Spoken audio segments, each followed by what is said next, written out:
Alright, hey everyone, thanks again for watching, and I thought I'd just take a few minutes to explain how I made this quick edit of a completely fire chicken place here in Seattle.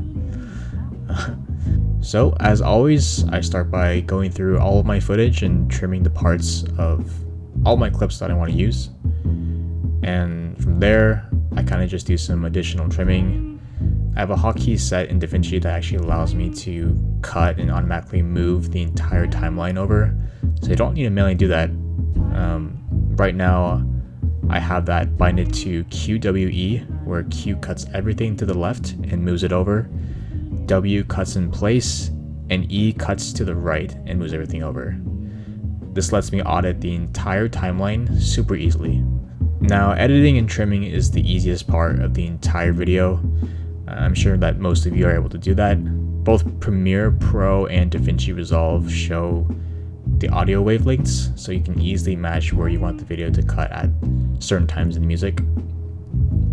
Now, of course, audio is super important in video making, but for this short video, I didn't really plan to add any audio other than the music, so I'm just basically going through every clip and muting them essentially, but leaving a little bit for ambience purposes. And now we get to color grading. I always have trouble picking which LUT I want to use, but you can't really go wrong with any of the phantom LUTs.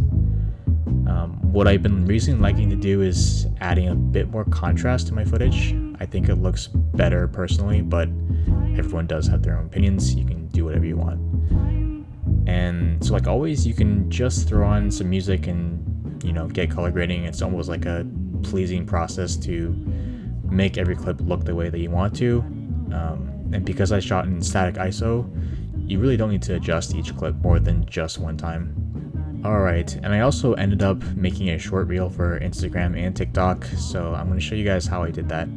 First, you can create a duplicate timeline, and then you change the timeline settings to be 1080 by 1920, which is HD but vertically for phone formats. And as you can see, the footage kind of shrinks a bit to fit the vertical format, but what we actually want to do is go back to your timeline settings and hit scale full frame with crop. And what that does is basically takes a vertical portion of your 4K footage to fit that 1080 by 1920 screen. And if you didn't center all of your footage, you're going to need to do what I'm kind of doing here, which is moving the X position and cropping in what you want to show in your short. I did something unique for this clip because I wanted to show more of the letters in this light, and so I added a keyframe to pan over the X position of this footage. And that's it.